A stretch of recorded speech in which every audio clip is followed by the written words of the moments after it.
Hey, ladies and gentlemen, it's Burdell Warrior with the Think and Grow Rich community. And at this time, I'm going to talk about Chapter 1, Introduction for the Think and Grow Rich book by Napoleon Hill. And Napoleon Hill says, a man, a man who thought his way into partnership with Thomas E. Edison truly thoughts are things. So when you take the thought and you mix them with a defined purpose, persistent and a burning desire, you can turn into riches or any other material objections that you have in mind. And then they also talked about Mr. Edward C. Barnes. He discovered how truth it is that men really do think and grow rich. So he came by, when you think about that for him, he said he started little by little, and it begins with a burning desire to become a business associate with the great Mr. Edison. That was Barnes' goal. So one of his chief characteristic of Barnes was his desire. He had like a defined plan. He had confidence, and he wanted to work with Edison, not for him. Okay, so when this desire, ladies and gentlemen, uh, you turn it into impulse of thought. It first flashed into your mind, and he was in position to act.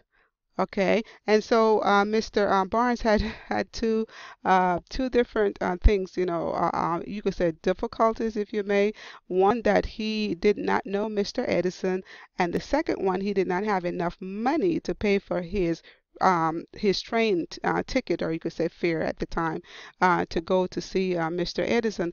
But because he had an idea, he had a strong desire, burning desire, and so he made the step necessary. So Mr. Hill also said, I have learned for years of experience with men that when a man really desires a thing so deeply that he is willing to stake his entire future on a single turn of the wheel in order to get it, he is sure to win. So when riches begins to come, they come so quickly in such great abundance that one wonders where they have been hiding during all those lean years. So when you think about beginning to think about, the Think and Grow Rich, you will observe that richness begin with a state of mind. Let me repeat that. Riches begins with a state of mind, with a definite of purpose and with little or no hard work. Okay, so Henry Ford, he was a very successful man. The Henry Ford, the Ford Mobile, the motor, the Ford cars, those kinds of stuff. So it's that when Henry Ford he was successful, because he understood, and then he applies the principles of success. So one of these desire for him, he knew what he wanted. That was number one. So if you can do this, you can lay your fingers on the particular group of principle which Henry Ford, thought about, and so he was able to achieve this because of his mind. He had a certain mindset, and then also talks about Mr. Henley. He wrote this prophetic line. He says, "I am the master of my fate. I am the captain of my soul." And then he was informed and is informing us that we are master of our fate and the captain of our soul because we have power to control our thoughts. Okay, so remember that we have the power to control our thought. Okay, and then you would talk about, so we might say, no, why is this? You know, why is this that we are the master of our fate, the captain of our soul? It's because you have the power to control your destructive thought or your constructive thought. So, meaning you have the power to control your negative thought as well as your positive thought.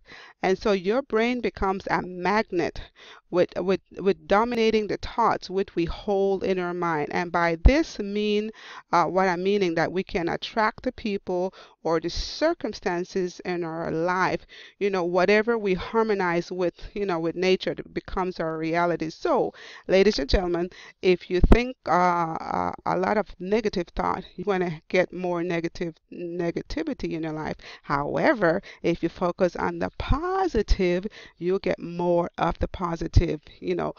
People might, open the door for you or give you a cup of tea or, whatever that is. Some people are just, overly nice to you because that's what you are attracting. Okay, so another thing to bear in mind that there are thousands of people in America today who would like to know how they can convert ideas into money.